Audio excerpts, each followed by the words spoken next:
안녕하세요. 오늘도 사연 살롱을 찾아주셔서 감사합니다.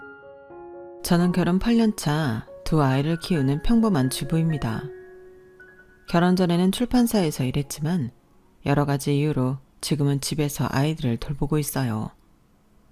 사람들은 흔히 전업주부를 편하게 사는 사람들로 보지만 사실 하루하루가 전쟁 같답니다. 제가 결혼한 집안에는 참 모순적인 사람이 한 분 계시는데요. 밖에서 며느리를 자랑하느라 바쁘면서도 집에서는 다른 며느리를 하찮게 여기는 시어머니가 계세요. 한 명은 능력 있고 사회적으로 인정받는 며느리, 한 명은 가정에서 묵묵히 아이를 키우며 집안일을 돌보는 며느리예요. 당연히 저는 후자에 해당하는 사람이고요. 처음에는 시어머니가 저를 무시하는 게 억울하기도 하고 화가 났지만 어느 순간부터는 그냥 그러려니 넘기게 되더라고요. 그런데 말이에요. 살아보니 세상이 참 신기한 게 예상치 못한 곳에서 손을 내밀어주는 사람이 있더라고요. 한때 잠깐이나마 제가 질투했던 사람이 이렇게나 진심으로 제 편이 되어줄 줄은 미처 상상도 못했었거든요. 인생이라는 게 원래 예상치 못한 방향으로 흘러간다는 건 알았지만 최근 제가 겪은 일은 정말 인연이라는 게 뭔지 살아온 지난 인생을 다시 돌이켜볼 정도로 특별하게 느껴져서 이렇게 사연을 적게 되었어요. 완벽한 반격이라는 게 뭔지 제가 지금부터 들려드릴게요. 젊은 시절 저는 책과 이야기 속에서 살아가던 사람이었어요. 대학교를 졸업하고 출판사에서 처음 일하게 됐을 땐 정말 행복했어요. 제가 사랑하는 소설들을 더 많은 사람들에게 알리고 다듬고 작가들과 머리를 맞대고 고민하는 일이 즐거웠죠. 새벽까지 원고를 붙잡고 있을 때도 많았지만 이 일을 선택한 것에 후회는 없었어요. 그러다 남편을 만났어요. 책보다는 숫자를 더 좋아하는 사람이었고 이야기를 만드는 걸 좋아하는 저와 달리 남편은 현실적이고 분석을 좋아하는 사람이었지만 이상하게도 우린 잘 맞았고 그렇게 결혼을 했어요.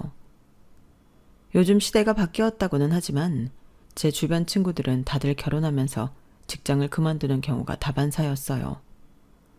워낙 일하는 걸 좋아한다는 걸 남편도 아는 터라 어느 날은 걱정스럽게 묻더라고요. 당신은 일 계속할 수 있겠어? 그럼 난 일이 좋아. 그리고 결혼한다고 내 꿈을 포기할 생각은 없어. 나도 당신이 그랬으면 좋겠어. 앞으로 우리 삶이 많이 달라지겠지만 당신도 당신 하고 싶은 걸 하면서 살아야지.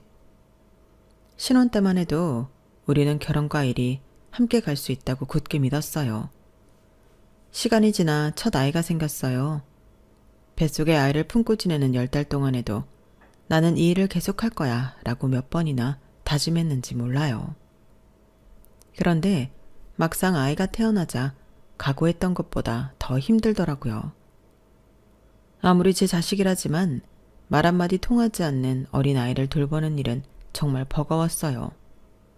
몸이 힘든 만큼 정신도 지쳐갔죠. 남편 역시 아이에게 절절매는 저를 보면서 걱정을 많이 하더라고요. 정말 괜찮겠어?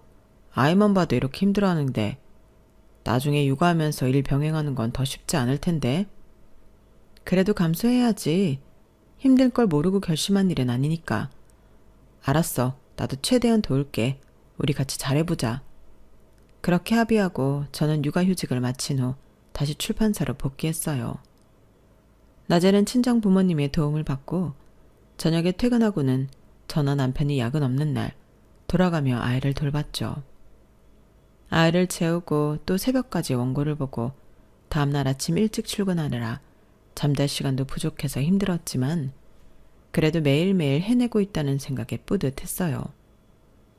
내가 내 인생을 선택해서 살아가고 있다는 느낌이 참 좋더라고요. 하지만 결혼이 삶을 바꾸는 게 아니라는 우리 부부의 믿음은 틀렸던 걸지도 모르겠어요. 어느 날부터 우리의 결혼 생활에 또 다른 한 사람의 의견이 개입되기 시작했거든요. 그 사람은 다름 아닌 시어머니셨죠. 하루는 퇴근하고 집에 돌아왔더니 시어머니가 와 계셨어요. 먼저 퇴근한 남편과 거실에서 심각한 이야기를 나누고 있던 눈치였죠. 어머님, 연락도 없이 웬일이세요? 지연아, 이제 출판사 그만둬야지. 네? 갑자기 다짜고짜 무슨 말인가 싶더라고요. 애까지 낳았는데 이제 애한테 집중하는 게 맞지 않겠니? 뭐하러 바깥에서 고생을 사서 해? 어머님, 저 이 일 좋아해요. 결혼할 때도 남편이랑 계속 일하겠다고 약속했고요. 아니, 그때 네가 애를 안 낳았잖아. 애까지 낳았는데도 그게 말이 돼? 이제 너는 집에서 애만 봐야지. 엄마가 집을 지켜야 애가 잘 큰다니까. 아이는 저희 친정 부모님이 잘 봐주고 계세요. 부모 손에 크는 거랑 조부모 손에 크는 게 같아? 그리고 사돈도 연세가 있는데 언제까지 손주한테 묶여서 고생을 해야겠니? 너는 정말 부모 생각은 조금도 없구나. 친정 부모님 이야기가 나오니 말문이 턱 막혔어요. 사실 저도 퇴근하고 친정에 들러 아이를 픽업해 올 때마다 지쳐 보이는 엄마 아빠의 얼굴을 뵙는 게 내심 죄송스러웠거든요. 제가 벙쪄있던 그 순간 남편이 말을 꺼냈어요. 엄마, 지연이가 일하는 거 나도 찬성했어. 우리끼리 잘 조율하면. 하지만 시어머니는 남편의 말을 끊어버렸어요. 야, 넌 지금 애 키우는 게 장난 같아? 네 아내가 집 나가서 바쁘게 일하면 애는 누가 보는데? 돈이 아쉬운 것도 아니고 네가 벌어다 주면 되는 거 아니야? 남편마저 말문이 막힌 사이 시어머니가 저를 보며 결정타를 날렸어요. 지연아, 넌 이제 출판사 같은 데서 굴러다닐 필요 없어. 너는 우리 집 며느리야. 이제 집에서 애 키워. 우리 손주, 이 어린 나이에 부모 품 떠나 있는 꼴 더는 안쓰러워서 못 보겠다. 어머님, 굴러다니다뇨. 전 뭔가 말하려던 순간 남편이 제 어깨를 붙잡았어요. 여보, 우리가 조금만 더 생각해보자. 남편이 말리는 바람에 더 이상 이야기를 이어갈 수 없었어요. 그날 이후 시어머니는 툭 하면 저한테 전화를 걸어 애는 잘 보고 있니? 회사에 있으면 애가 불안해할 텐데 같은 말을 하셨고 남편은 점점 엄마 말도 틀린 건 아니잖아 라는 말을 하기 시작했어요. 그리고 저는 점점 지쳐갔어요. 그러던 중 저희에게 둘째가 생겼어요. 둘째가 생기면서 다시 육아휴직을 쓰고 아이 둘을 집에서 돌보니 저마저도 생각이 달라지더라고요. 회사에 안 나가니 첫째가 유독 좋아하는 모습을 보여서 마음 한구석이 쓰라렸어요. 둘째의 육아휴직이 끝날 때쯤 같이 회사를 다니던 동료에게도 어떤 소식을 전해 들었어요.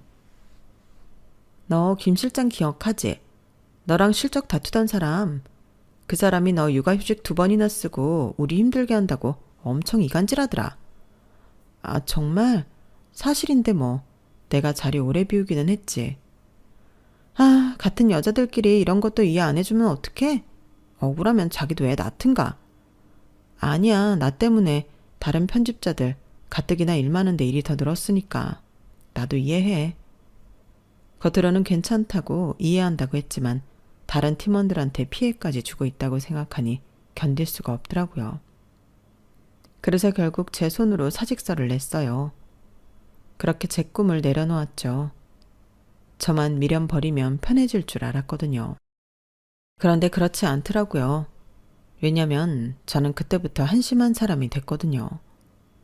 전 사실 시어머니가 며느리에게 원하는 게 뭔지 정확히 알고 있다고 생각했어요. 결혼 전부터 여자는 집안일을 잘해야지. 애 낳고 나서는 엄마가 애를 키워야 정이 들지. 하면서 결국에는 전업주부가 최고다 라고 믿는 사람이었으니까요. 그런데 언제부터인가 시어머니가 다른 말을 하기 시작했어요. 니네 그거 아니? 요즘은 며느리도 능력이 있어야 한대. 맞벌이 안 하면 시대에 뒤처진다더라. 우리 둘째는 좋은 여자 만나야 할 텐데. 처음에는 그냥 하는 말인 줄 알았어요. 그런데 점점 이상한 움직임이 포착되기 시작하더라고요. 우리 집은 맏며느리가 전업주부니까 둘째 며느리는 좀 능력 있는 여자가 되면 좋겠어. 요즘은 남편만큼 능력 있는 여자가 대세래. 집안일만 잘하는 며느리보단 사회적으로 성공한 여자가 더 보기 좋다더라. 순간 내가 잘못 들었나 싶더라고요. 어머님, 언제는 여자가 밖에서 일하면 애가 불안정해진다면서요. 애 맡기고 돌아다니면 어미로고서 무책임하다고 말씀하신 건 어머님이 아니셨나요? 그거야 그렇지. 내 말은 단순히 일하는 여자가 아니라 능력 있는 여자면 괜찮다는 거야. 그 와중에도 하는 일에 급을 나누고 있는 꼴이 정말 질리더라고요. 어머님의 모순에 어이가 없으면서도 반박하고 싶은 생각조차 들지 않았어요. 어차피 어머님이 원하는 대로 며느리가 들어오는 것도 쉽진 않을 테니까요. 그렇게 시어머니의 좋은 며느리 찾기 프로젝트가 본격적으로 시작됐어요. 그 프로젝트에 가장 고통받은 건 당연히 도련님이었죠. 어머님은 총인맥을 통해 도련님을 각종 선자리에 내몰기 시작했어요.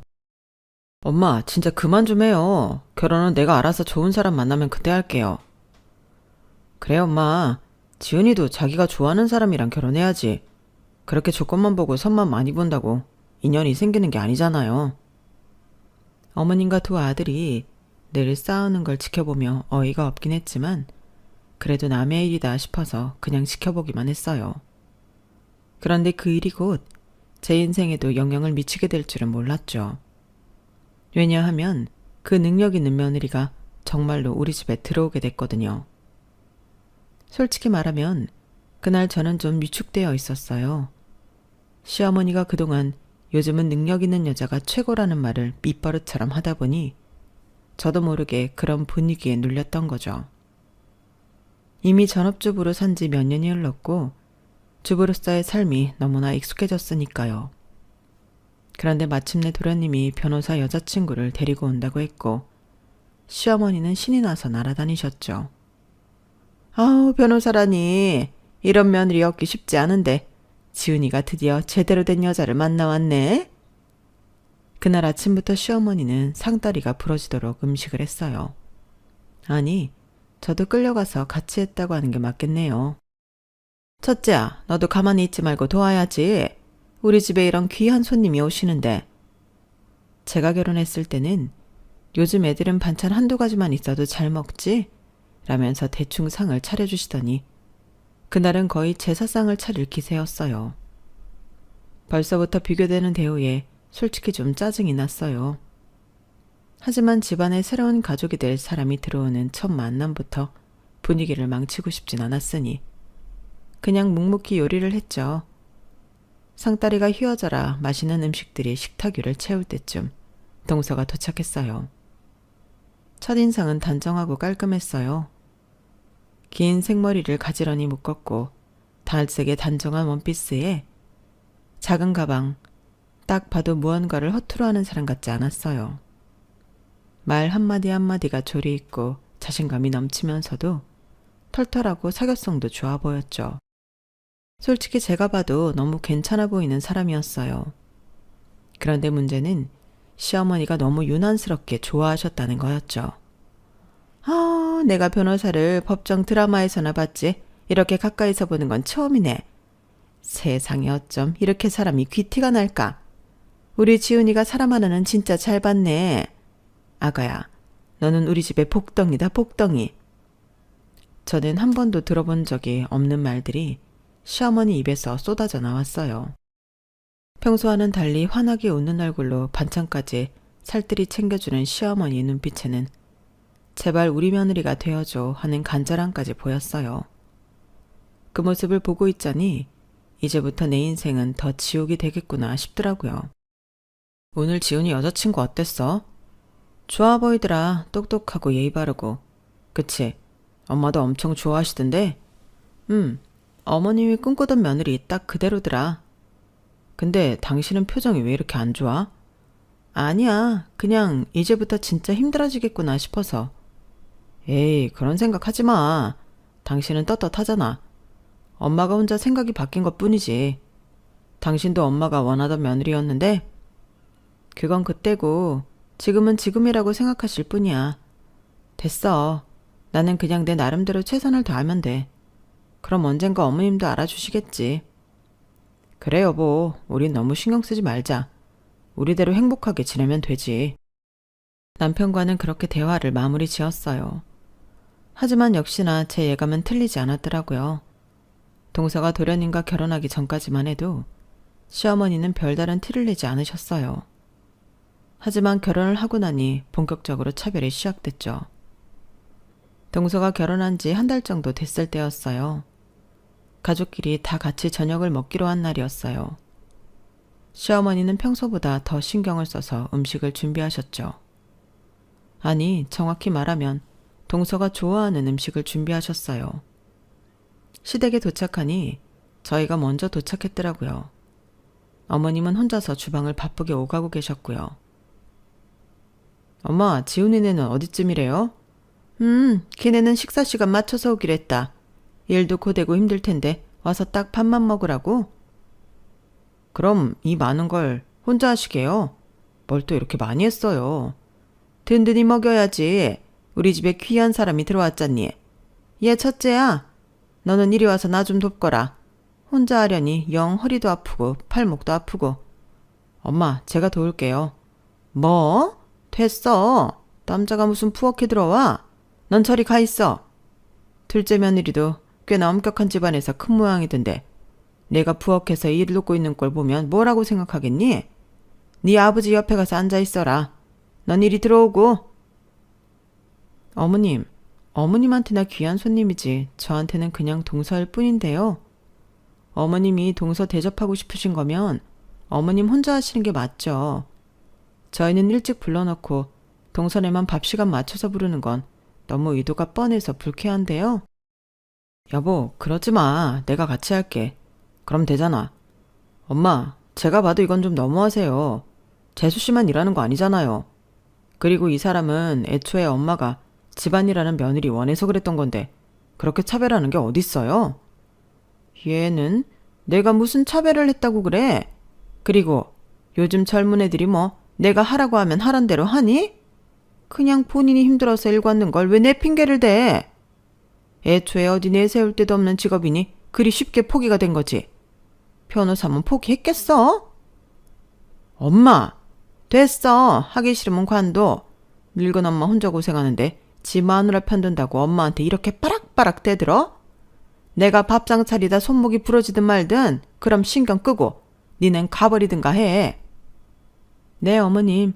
그럼 오늘은 저도 손님처럼 밥 시간에 맞춰서 다시 올게요. 저희가 실수한 것 같네요.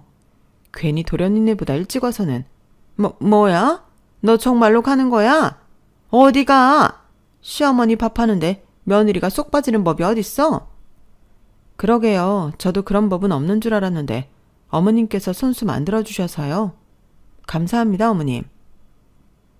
저는 그대로 시댁을 빠져나왔고 남편이 급하게 저를 따라 나왔어요. 여보, 아무리 그래도 그렇게 나오는 게 어딨어.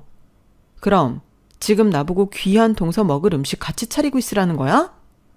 아니, 그런 게 아니잖아. 내가 충분히 중간에서 편 들어주고 있었는데 그렇게 나가버리면 어떡해. 어머님한테 밀리기만 하던데 편은 무슨 편을 들어줬다는 거야. 그대로 있다간 어떻게든 저도 폭발할 지경이었죠. 나한테 끝까지 음식 시키실 기세던데 당신이 끝까지 어머님 말릴 수 있겠냐고. 남편은 잠시 아무 말이 없더니 제 어깨를 토닥여줬어요. 당신 말도 맞아. 오늘 일은 내가 잘 설명해 볼게. 그렇게 남편과 저는 시댁 근처에 있는 동네 카페에 함께 있다가 동선애가 도착할 즈음에 맞춰 다시 시댁에 들어갔어요. 어머님은 절 보는 척도 안 하셨고 동서에게만 상냥하게 대해주시더군요. 우리 둘째 며느리가 고기 김치찜을 그렇게 좋아한다면서 내가 고기 듬뿍 넣어서 김치찜에 한우구이까지 했다. 오는 길 힘들었을 텐데 얼른 한술 떠. 어머님, 혼자서 이 많은 음식을 다 하신 거예요? 힘드셨겠어요. 저희는 외출해서 먹는 줄 알았는데. 외식도 좋지만 이렇게 한 번씩 집밥을 먹어줘야 해. 뭐니 해도 집에서 손수 지어 먹는 집밥만한 게 없어. 우리 둘째 며느리도 일하느라 바쁜데 남편 밥도 차려주라. 남이 지어준 밥 먹어본 적이 없을 거 아니야. 어머, 어머님. 죄송하지만 제가 평소에 밥할 시간이 전혀 없어서요. 평일에는 점심도 그렇고 저녁도 남편이랑 각자 먹어요. 아, 그래? 뭐 쉬는 날이라도 남편 상 차려주면 그걸로 됐지. 쉬는 날에도 기력이 없어서 요리까지는 못해요. 보통은 배달시켜 먹거나 앞에 백반집 가서 사 먹어요. 동서의 솔직 담백한 말에 순간 제가 다 긴장이 되더라고요. 왜 일한다고 집에서 남편 밥상을 안 차리려고 하냐면서 별말을 다 들었거든요. 어머님은 순간 살짝 표정이 싸늘해지셨다가 언제 그랬냐는 듯 다시 돌아오시더군요. 뭐 그렇지?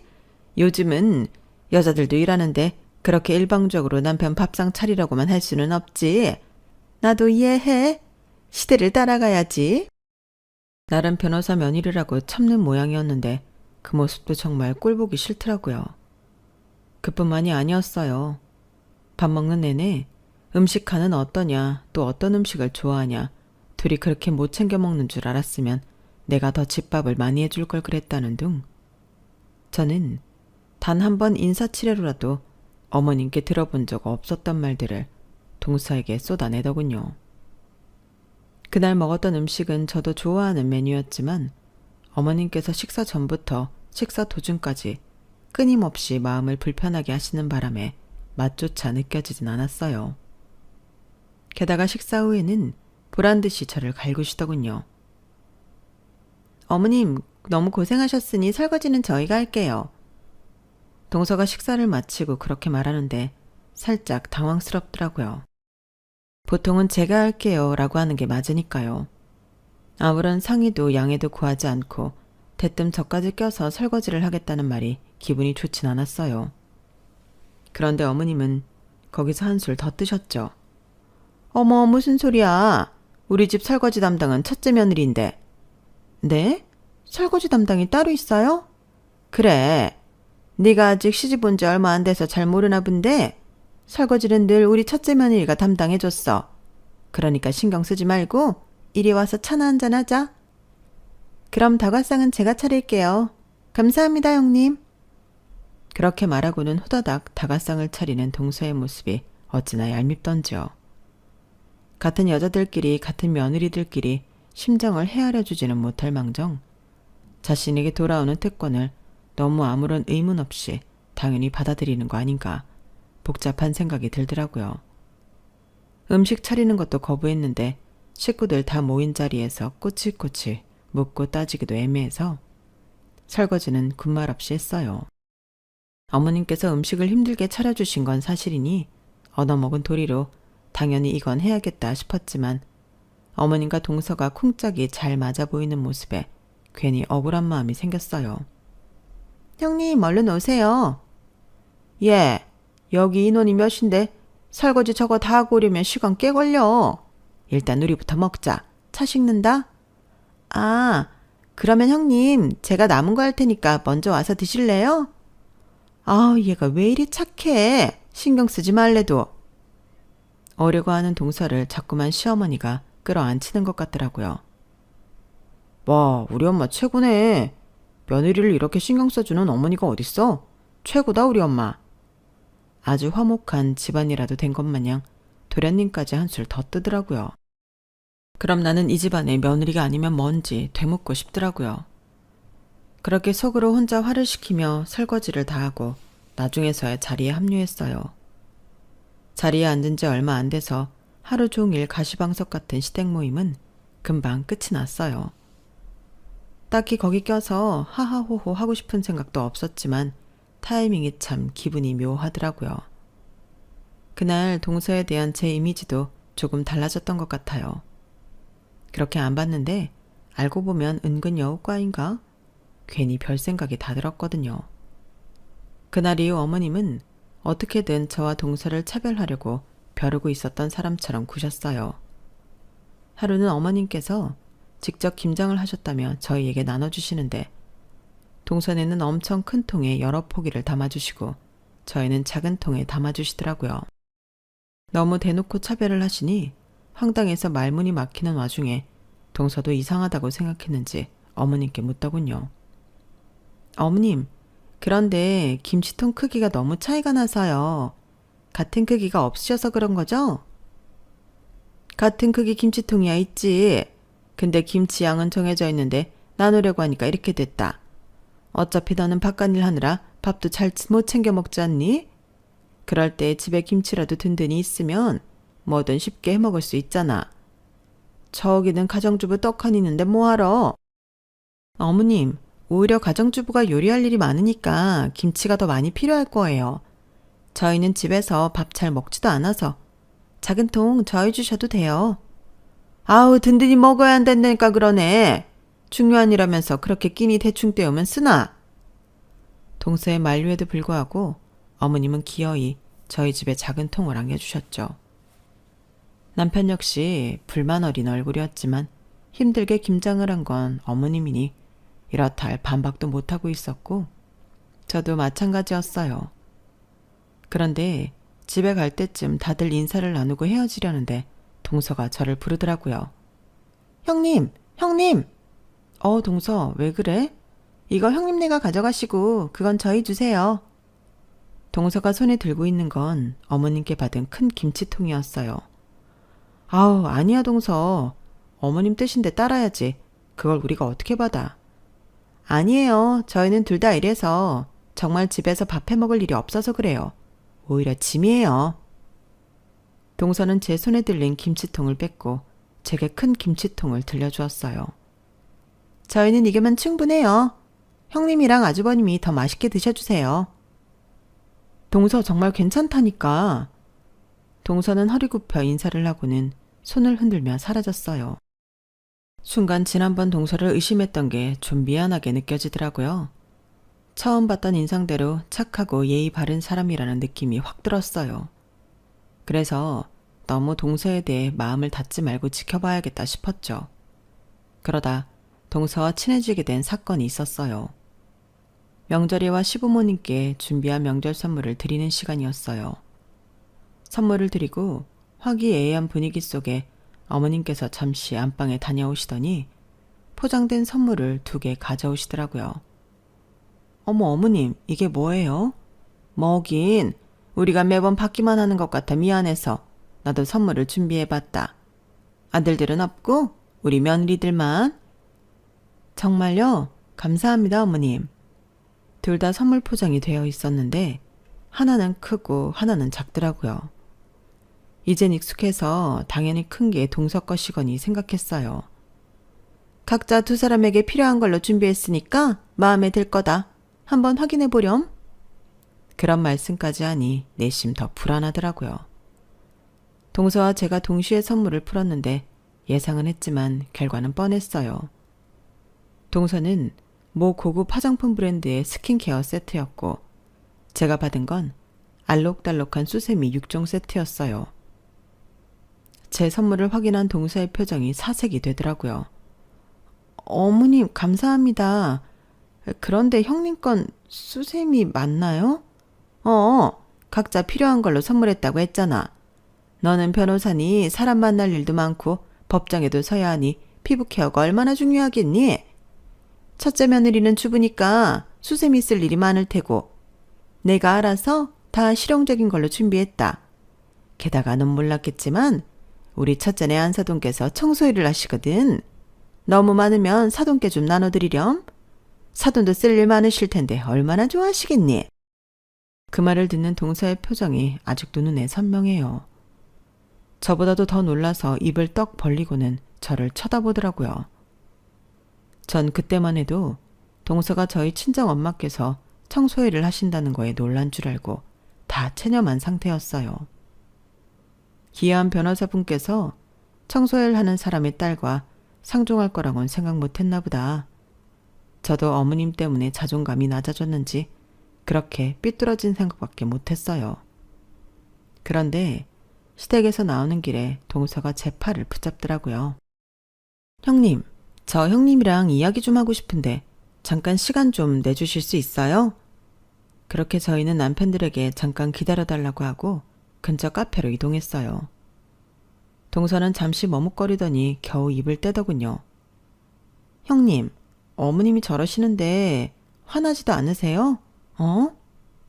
저렇게 형님 친정 어머니를 대놓고 무시하시고 매번 저랑 차별하시는데 괜찮으신 거냐고요? 뭐 당연히 안 괜찮지. 나도 괜찮아서 가만히 있는 건 아니야, 동서. 어머님한테 따져봤자 통할 리도 없으니 체념하고 사는 거지.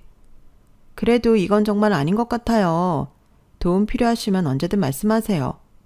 아까는 제가 나서고 싶어도 형님이 혹시나 싫어하실까봐 못 나섰어요. 고마워, 동서. 동서가 그렇게 생각할 줄은 몰랐어. 저는 직업 가지고 사람 차별하는 걸 세상에서 제일 싫어해요. 그런데 어머님께서 너무 아무렇지도 않게 그러셔서 정말 깜짝 놀랐어요. 그래서 아까 표정이 그랬구나. 나는 동서가 우리 친정 엄마가 청소일 한다고 해서 놀란 줄 알았어. 설마요. 그게 뭐 그리 놀랄 일이라고. 친정 엄마께서 원래는 고등학교 교사셨는데 왕따 당하던 집안 형편 안 좋은 학생 도와주다가 그 학생 괴롭히던 부잣집 애들 엄마한테 찢겨서 학교를 못 다니게 되셨어. 엄마가 그때 계속 학교를 다니셨으면 저렇게 무시하지 못하셨을 텐데. 날 무시하는 건 참아도 우리 엄마를 무시하는 발언은 나도 정말 욱했어. 평생 집에서 주부만 하셨던 분이 저러니까 더 기가 막히기도 하고. 정말요? 그런 일이 있으셨구나. 저도 어렸을 때 비슷한 일을 겪은 적이 있어서 너무 마음이 안 좋네요. 친정어머니께서는 어디 지역 학교에 다니셨어요? 아, 내가 어릴 때는 잠깐 수원에 살았었거든. 그쪽에서 다니셨어. 수원이요? 혹시 여고에 다니셨을까요? 어머, 맞아. 어떻게 알았어? 혹시 어머님 성함이 예자 선자야. 친정엄마의 성함을 들은 동서의 눈이 커졌어요. 왜 그래, 동서? 설마 우리 엄마를 알아? 어머님께서 도와주셨던 학생이 저예요, 형님. 뭐라고? 듣고 보니까 정말 형님께서 선생님 젊은 시절이랑 꼭 닮으셨어요. 세상에, 왜 생각도 못했을까요? 정말이야? 동서가 그 공부 잘하고 착했다던, 엄마가 도와줘서 무사히 졸업하고 법대 갔다던 그때 그 학생이야? 맞아요. 저 때문에 선생님께서 몇 년 못 가서 학교를 관두셨다는 소식을 듣고 죄책감에 선생님을 엄청 찾아다녔어요. 그런데 아무도 소식을 아는 사람이 없더라고요. 형님, 지금 친정은 서울이라고 하셨죠? 이게 무슨 일이니? 인연이 어떻게 이래? 너무 신기하다. 우리 엄마랑 통화 한번 할래? 정말요? 저 너무 떨려요. 저는 엄마께 전화를 걸었어요. 엄마, 제가 지금 누굴 만났는지 아세요? 엄마 예전에 도와줬던 그 똑똑한 학생이랑 같이 있어요. 어? 얘가 갑자기 무슨 소리니? 네가 그 애를 어떻게 알고? 받아봐, 동서. 예선 선생님, 저 하영이에요. 뭐? 하영이? 내가 아는 그 이하영이 맞니? 네, 선생님. 제가 선생님 얼마나 찾아다녔는지 몰라요. 이렇게 가까이에 계실 줄이야. 엄마의 목소리를 들은 동서가 눈물을 글썽였고 핸드폰 너머로 들리는 엄마의 목소리도 떨리더라고요. 선생님, 저 곧 있으면 로펌에서 독립해서 따로 사무실 차려요. 개업식에 꼭 와주셨으면 좋겠어요. 오랜만에 같이 시간도 보내고 싶고요. 그래, 그러자. 나도 정말 보고 싶구나. 저도요. 그럼 형님 통해서 또 연락드릴게요. 곧 뵐게요. 그렇게 두 사람의 감동적인 재회가 끝났고 동서와 저는 그때부터 더 서로에게 친밀감을 느끼며 친해지기 시작했어요. 형님, 더 이상 참지 마세요. 형님께서 선생님의 따님이셨다는 걸 안 이상 형님은 저한테 단순한 형님이 아니라 정말 친자매 같은 존재세요. 아니야, 동서. 너무 그러지 마. 괜히 집안 시끄러워질라. 우리 둘 중에 한 사람이라도 편하면 됐지. 제가 어떻게 편할 수가 있겠어요. 딱 봐도 어머님이 저렇게 불편하게 하시는데. 그래도 날 봐서라도 가만히 있어줘. 나는 동서가 이렇게 내 편 들어주고 화내주는 것만 봐도 든든하고 속이 시원해. 동서는 완전한 제 편이 되어줬어요. 본인이 더 대접받는 상황에서도 부당함에 대해 얘기했죠. 어머님께서도 동서의 그런 태도에 조금 당황하긴 했지만 그렇다고 저희 둘의 차별을 멈추지는 않으셨어요. 그러다 드디어 동서의 변호사 사무실 개업식 날이 다가왔어요. 첫날은 천안일이만큼 가족들만 불러서 축하 파티를 하기로 했는데 동서가 그러더라고요. 형님, 제가 선생님께도 연락드렸어요. 가족끼리 모이는 자리니까 오셔도 괜찮을 것 같아서요. 아, 엄마한테 들었어. 시어머니 때문에 말릴까 싶었는데 설마 별일은 없겠지? 네? 설마요. 별일 있으면 제가 가만히 안 있을 거예요. 동서도 참, 동서라도 그냥 조용히 묻어 가라니깐. 제가 억울한 사람 안 만들려고 변호사 된 건데 무슨 말씀이세요? 그 배경에 선생님이 계셨고요. 그래, 알았어. 오늘은 동서의 날이니까 동서 좋을 대로 해. 나는 말만이라도 너무 고맙다. 그렇게 개업식에 시댁 식구들이 전부 모였어요. 꽃다발과 함께 각자 가져온 선물을 동서에게 전달했고 시어머니는 사무실을 보고는 눈이 휘둥그레지며 흥분하셨죠. 세상에 너무 근사하다. 너무 좋다. 너무 축하해 우리 며느리. 감사합니다 어머님. 화기애애하게 이야기를 하고 있는데 친정 엄마께서 조금 늦으시는 것 같더라고요. 그래서 엄마께 전화를 하려던 순간 사무실 문이 조심스럽게 열리면서 엄마께서 들어오셨어요. 어머, 사부인. 사부인께서 여긴 어쩐 일로? 전 똑똑히 봤어요. 그 순간 딱딱하게 굳는 시어머니의 눈빛을요. 아, 그게 세상에 설마 이 건물 청소하세요? 어머나, 어떻게 인연이 이렇게 되나? 네? 둘째야, 내가 전에 말했지? 여기 우리 첫째네 친정어머니가 청소부시라고. 근데 여긴 입주 청소 다 하고 들어와서 청소할 땐 딱히 없는데? 화장실 청소라도 하러 오신 거예요? 아, 좋은 날인데 그러지 마시고 이리 오세요. 화장실 청소 같은 건 나중에 하고 오신 김에 우리 둘째 며느리 변호사 개업식 같이 축하나 하시죠?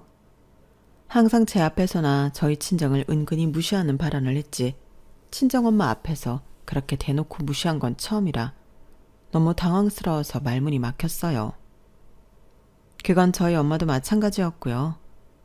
시어머님이 엄마의 팔을 하대하듯 마구 잡아끄니 엄마께서도 완전히 얼어붙으셨죠. 보다 못한 남편이 말리려고 나섰던 순간이었어요. 엄마, 지금 뭐 하시는 거예요? 그러자 동서가 친정엄마의 팔을 잡아 끌던 시어머님의 팔목을 강한 힘으로 낚아채고는 엄마에게서 떼어냈어요. 힘을 세게 준 모양인지 시어머니께서 동서에게 잡힌 팔목을 부여잡으시더라고요. 어머나, 죄송해요 어머님. 제가 이렇게 사람 함부로 대하는 꼴은 못 봐서요. 그것도 제가 이 자리에 있게 해준 제 은사님한테 함부로 하는 꼴은 더더욱 못 보겠고요. 뭐라고? 은사님이라니 대체 그게 무슨 소리냐? 청소부가 무슨 은사? 그 말을 듣는 순간 동서의 얼굴이 차갑게 굳었어요. 이분은 제가 고등학교 때 유일하게 절 보호해준 선생님이에요. 공부 잘한다는 이유로 부잣집 애들한테 왕따 당하던 저를 위해 끝까지 싸워주셨고 장학금도 받을 수 있도록 도와주셨어요. 이분이 없었으면 저는 법대도 못 갔을 거고 지금 이 자리에도 없었을 거예요. 어서 사과하세요. 시어머니의 얼굴이 서서히 굳어지더라고요. 그렇게 허구한 날 자랑하고 다니던 변호사 며느리를 만든 사람이 지금 자기가 무시한 청소부 사부인이라는 사실을 깨달았으니까요. 하지만 당황하던 표정은 어디로 가고 곧바로 코웃음을 치더라고요. 내가 잘못한 게 뭐가 있다고 사과를 해. 너를 도와준 건 참 멋진 일이지만 지금 청소부라는 건 다를 바가 없잖아? 어머님은 직업만으로 제 은사님을 모욕하셨어요. 선생님이 이렇게 되신 건 저 때문이라고요. 어머님이 진심으로 사과하지 않으시는 한 전 앞으로 절대 시댁을 모시지 않을 거예요. 뭐라고? 어머님은 기가 막혀 했지만 그때만 해도 설마 동서가 정말로 그 말을 실행에 옮길 줄은 모르셨던 것 같아요. 하지만 그날 이후 동서는 시댁과의 모든 연락을 끊었어요. 연락이 되는 유일한 사람은 저였죠. 형님, 우리 같이 시댁 보이콧해요. 우리가 필요할 때만 며느리 취급하는 집에 뭐 타러 가요? 어머님이 저한테 잘해주신다고 해도 그저 변호사라는 트로피 며느리가 필요할 뿐이에요. 그래, 그러자. 나도 정말 지긋지긋하다. 솔직히 우리 엄마까지 건드는 건 나도 참을 수 없어. 우리 엄마를 찾아와서 무릎 꿇고 사과할 때까지 난 어머님 볼 생각 없어. 그리고 몇 개월 후 시어머니는 동네에서 이런 소문을 듣기 시작했죠. 그 집 변호사 며느리 이젠 안 찾아온다던데? 며느리들한테 무슨 짓을 했길래 둘 다 등을 돌린 거야? 어머님은 처음에 콧방귀를 뀌셨지만 시간이 지나면서 점점 현실을 깨달으셨어요. 나이가 들고 몸이 약해지면서 아들과 며느리들이 점점 더 필요해지는 순간들이 오신 거죠. 결국 어느 날 어머님께서 저를 직접 찾아오셨어요. 첫째야, 내가 그동안 미안했다. 너한테도 너희 엄마한테도 너무한 줄 알면서도 그랬다. 저한테 사과하신다고 될 일이 아니세요. 저랑 동서가 보는 앞에서 저희 엄마께 진심으로 사과해 주세요. 그래, 크르마. 어머님께서는 약속대로 친정엄마께 연락해 나를 잡으셨고 정말 뉘우치는 얼굴로 미안해 하시더군요. 친정엄마 역시 마음이 좋지만은 않으셨는지 안쓰러운 얼굴로 연신 사과하는 시어머니의 어깨를 토닥여 주셨어요. 그날 이후로 시어머니는 더 이상 두 며느리들에게 간섭하지도 차별하지도 않고 저희를 매번 감사한 마음으로 대해주셨어요. 형님, 아이들도 어느 정도 컸으니 형님도 이제 형님 인생 사셔야죠. 나도 그러고 싶긴 한데 앞으로 뭘 해야 할지 모르겠어. 형님도 선생님을 해보시는 건 어떠세요? 독서 논술교사 자격증을 따서 아이들을 가르쳐보면 좋을 것 같은데? 선생님이 저에게 그랬던 것처럼 형님도 선생님의 딸이니 누군가에게 분명히 좋은 선생님이 되실 거예요. 동서 덕분에 용기를 얻은 저는 열심히 공부해서 자격증을 땄고 아이들을 가르치는 일을 시작했어요. 다시 일을 하니까 예전보다 정신적으로도 경제적으로도 여유가 생겼죠. 당신이 다시 일하니까 더 활기차 보이네. 이렇게 좋아 보일 걸 알았으면 그때 관두지 말라고 할걸. 누릴 거 다 누려놓고 이제 와서 그런 얘기하면 뭐해? 이제 나도 다시 일 시작했으니까 집안일과 육아는 반반 나눠야겠지? 남편도 긴 결혼 생활 동안 깨달은 게 있었는지 군말 없이 가사일도 나눠서 하기 시작했어요. 그리고 저는 엄마가 동서의 삶을 바꿔준 것처럼 동서를 통해 제2의 인생을 살게 되었어요. 늘 이야기 속 주인공들의 이야기를 편집했던 제가 이제는 직접 주인공이 되어 제 인생을 새로 편집하게 될 줄은 몰랐어요. 내 인생이 변할 수 있을까 늘 막막했던 날들 끝에 저는 결국 그 답을 얻었어요. 누구든 곁에 나의 행복을 진심으로 응원해주는 한 사람만 있다면 인생을 바꿀 수 있다는 걸요. 제 이야기는 여기까지입니다. 들어주셔서 감사해요. 다들 건강하시고 무엇보다 행복하세요. 여러분, 사연 댓글에 응원과 현명한 조언 부탁드려요. 좋아요와 구독은 저에게 큰 힘이 됩니다. 오늘도 좋은 일 가득하세요.